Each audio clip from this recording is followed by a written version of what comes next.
जय हिंद जय भारत। दोस्तों हम लोग यहाँ पे पॉलिटी का 1000 MCQ करने वाले हैं, जो कि आपके सभी एग्जाम में बार बार पूछा जाता है। और ये दोस्तों हम लोग का 11वां लेक्चर है। तो हम लोग अगला सवाल देखते हैं, जो कि है भारत के संविधान के अंतर्गत कौन सा एक मौलिक अधिकार नहीं है। इनका आपको सही आंसर देना है कि इनमें से कौन सा एक मौलिक अधिकार नहीं है। इनका जो सही आंसर होगा दोस्तों, ये नागरिकता का अधिकार। नागरिकता का अधिकार दोस्तों ये मौलिक अधिकार नहीं है। अगला नंबर है, एक अनुच्छेद जिसके बिना संविधान अर्थविहीन है या संविधान की आत्मा और हृदय है। डॉक्टर अंबेडकर द्वारा कहे गए इस कथन का संबंध किस मूल अधिकार से संबंधित है। इनका आपको सही आंसर देना है दोस्तों कि कौन सा ऐसा आर्टिकल है जिसे डॉक्टर भीमराव अंबेडकर ने संविधान की आत्मा और हृदय कहा। और ये आर्टिकल के बिना दोस्तों संविधान अर्थविहीन है, यानी कोई मतलब का संविधान नहीं है ये आर्टिकल के बिना। ये कौन सा आर्टिकल है, इनका आपको सही आंसर देना है। इनका जो सही आंसर होगा दोस्तों, ये संवैधानिक उपचारों के अधिकार से। ये दोस्तों इनका सही आंसर है, जो कि दोस्तों आर्टिकल 32 में है।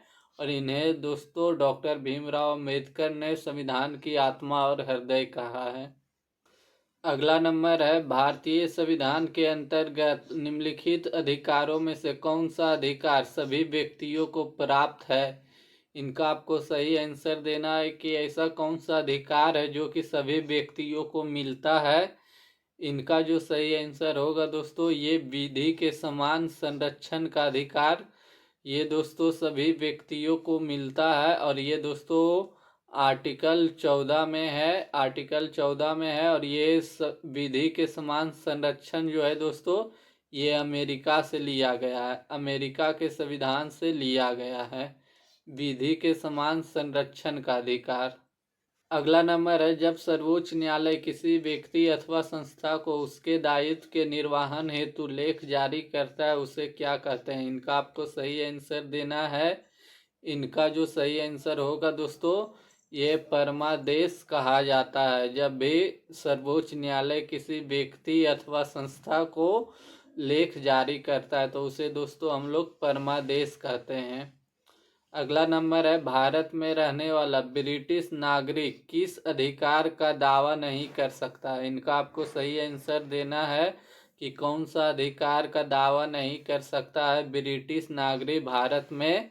तो इनका जो सही आंसर होगा दोस्तों, ये व्यवसाय और व्यापार की स्वतंत्रता का अधिकार। व्यवसाय, व्यापार, रोजगार, ये सब दोस्तों भारतीय नागरिक के लिए ये अधिकार मिलता है दोस्तों। सरकार हम लोग को ये अधिकार भारतीय नागरिक को ही देती है। अगला नंबर है, भारतीय संविधान द्वारा प्रदत्त कौन सा अधिकार विदेशी नागरिकों को प्राप्त नहीं है। इनका आपको सही आंसर देना है कि कौन सा अधिकार जो कि विदेशी नागरिक को प्राप्त नहीं होती है। इनका जो सही आंसर होगा दोस्तों, ये अभिव्यक्ति की स्वतंत्रता का अधिकार। ये दोस्तों इनका सही आंसर होगा, यानी दोस्तों उन्हें बोलने की आज़ादी का अधिकार नहीं मिलता है। अगला नंबर है, भारतीय संविधान में न्यायिक पुनरावलोकन का आधार क्या है। इनका आपको सही आंसर देना है कि न्यायिक पुनरावलोकन का क्या आधार है भारतीय संविधान में। इनका जो सही आंसर होगा दोस्तों, ये विधि द्वारा स्थापित प्रक्रिया से दोस्तों न्यायिक पुनरावलोकन किया जाता है। और न्यायिक पुनरावलोकन जो है दोस्तों, ये अमेरिका से लिया गया है। अमेरिका के संविधान से लिया गया है। और ये दोस्तों विधि द्वारा स्थापित प्रक्रिया के द्वारा ही न्यायिक पुनरावलोकन होता है। अगला नंबर है, भारत में कौन सा नागरिकों के मौलिक अधिकारों में संशोधन कर सकता है। इनका आपको सही आंसर देना है कि नागरिकों के मौलिक अधिकारों में संशोधन कौन कर सकता है। इनका जो सही आंसर है दोस्तों, ये संसद कर सकता है। अगला नंबर है, मौलिक अधिकारों में सत्य कथन है। तो इसमें सब मौलिक अधिकारों में सत्य कथन को चुनना है। तो देखते हैं दोस्तों, आपातकालीन स्थिति में निलंबित किए जा सकते हैं। मौलिक अधिकार जो है दोस्तों आपातकालीन स्थिति में निलंबित किए जा सकते हैं, जो कि दोस्तों ये सही है, निलंबित किए जा सकते हैं। लेकिन दोस्तों इनमें भी अनुच्छेद 20 और 21 है, जो कि दोस्तों आपातकालीन के समय भी निलंबित नहीं किए जाते हैं। तो ये इनका सही आंसर हो जाएगा। अगला नंबर है, भारत के संविधान के किस भाग में मौलिक कर्तव्य का उल्लेख है? इनका आपको सही आंसर देना है कि भारत के संविधान में मौलिक कर्तव्य का उल्लेख कौन सा भाग में है। इनका जो सही आंसर होगा दोस्तों, ये भाग 4 का ए में दोस्तों मौलिक कर्तव्य का उल्लेख है। अगला नंबर है, संविधान में मौलिक कर्तव्य को कब सम्मिलित किया गया? इनका आपको सही आंसर देना है कि मौलिक कर्तव्य को संविधान में कब जोड़ा गया। इनका जो सही आंसर होगा दोस्तों, ये 1976 में जोड़ा गया। 42वां संविधान संशोधन जो कि दोस्तों 1976 में हुआ था, उनके तहत दोस्तों मौलिक कर्तव्य जोड़े गए। अगला नंबर है, 42वें संविधान संशोधन के माध्यम से भारतीय संविधान में कितने मौलिक कर्तव्य सम्मिलित किए गए थे? इनका आपको सही आंसर देना है कि 42वां संविधान संशोधन के तहत कितने मौलिक अधिकार को जोड़ा गया था। तो इनका जो सही आंसर होगा दोस्तों, ये 10 मौलिक अधिकार को जोड़ा गया था 42वें संविधान संशोधन के तहत। और इसके अलावा दोस्तों एक और जोड़ा गया था, जो कि दोस्तों 86वां संविधान संशोधन जो कि दोस्तों 2002 में हुआ था। इनके तहत एक और मौलिक कर्तव्य जोड़े गए थे। तो टोटल दोस्तों 11 मौलिक कर्तव्य है। मौलिक कर्तव्य टोटल 11 है।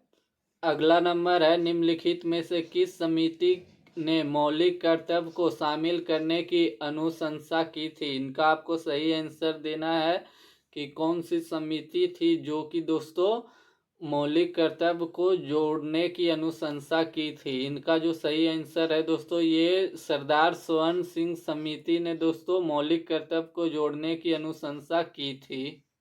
अगला नंबर है, 86वां संविधान संशोधन अधिनियम 2002 के माध्यम से निम्नलिखित में से किस एक मूल कर्तव्य के रूप में सम्मिलित किया गया है? इनका आपको सही आंसर देना है कि 86वां संविधान संशोधन जो कि दोस्तों 2002 में हुआ था, तो उसमें दोस्तों मूल कर्तव्य जो जोड़ा गया था, वो कौन सा मूल कर्तव्य जोड़ा गया था? इनका आपको सही आंसर देना है। इनका जो सही आंसर होगा दोस्तों, ये 6 से 14 वर्ष की आयु के बीच अपने बच्चों की शिक्षा के अवसर प्रदान करना, ये दोस्तों मौलिक कर्तव्य जोड़े गए थे। अगला नंबर है, भारत के संविधान में भारत के नागरिकों के मूल कर्तव्यों के रूप में निम्नलिखित में से किसकी गणना नहीं की गई है? इनका आपको सही आंसर देना है कि मूल कर्तव्य में किसकी गणना नहीं की गई है। इनका जो सही आंसर होगा दोस्तों, ये वैज्ञानिक मनोदशा तथा जांच पड़ताल की भावना का विकास करना, ये दोस्तों मौलिक कर्तव्य में इसकी गणना नहीं की गई है। अगला नंबर है, भारत की संप्रभुता, एकता और अखंडता को बनाए रखना, उसकी रक्षा करना डैश है। तो ये क्या है दोस्तों? भारत की संप्रभुता, एकता और अखंडता को बनाए रखना, तो ये दोस्तों एक मौलिक कर्तव्य है। अगला नंबर है, भारतीय संविधान के किस अनुच्छेद के अनुसार प्राकृतिक पर्यावरण और सुरक्षा प्रत्येक नागरिक का मौलिक कर्तव्य है? इनका आपको सही आंसर देना है। इनका जो सही आंसर होगा दोस्तों, ये अनुच्छेद 48 का है, जो कि दोस्तों प्राकृतिक पर्यावरण की सुरक्षा और प्रत्येक नागरिक का मौलिक कर्तव्य है। अगला नंबर है, भारतीय संविधान के अनुसार इनमें से कौन सा मौलिक कर्तव्य नहीं है? इनका आपको सही आंसर देना है। सद्भाव और भाईचारे की भावना बढ़ाना, तो ये दोस्तों मौलिक कर्तव्य है। अगला नंबर है, संस्कृति की समृद्ध विरासत को संरक्षित करना, ये भी दोस्तों मौलिक कर्तव्य है। वैज्ञानिक सोच और सुधार की भावना विकसित करना, ये भी दोस्तों मौलिक कर्तव्य है। मानव के अवैध क्रय विक्रय और बाल श्रम का निषेध, ये दोस्तों मौलिक कर्तव्य नहीं है। अगला नंबर है, निम्नलिखित में से कौन सा मौलिक कर्तव्य नहीं है। इनका आपको सही आंसर देना है कि कौन सा मौलिक कर्तव्य नहीं है। इनका जो सही आंसर होगा दोस्तों, ये चुनाव के दौरान मतदान करना, ये दोस्तों मौलिक कर्तव्य नहीं है। अगला नंबर है, किस वर्ष 42वें संशोधन द्वारा नागरिकों के मौलिक कर्तव्य को भारत के संविधान में जोड़ा गया था। इनका आपको सही आंसर देना है। इनका जो सही आंसर होगा दोस्तों, ये 1976 में दोस्तों इंदिरा गांधी के समय दोस्तों ये जोड़ा गया था मौलिक कर्तव्य।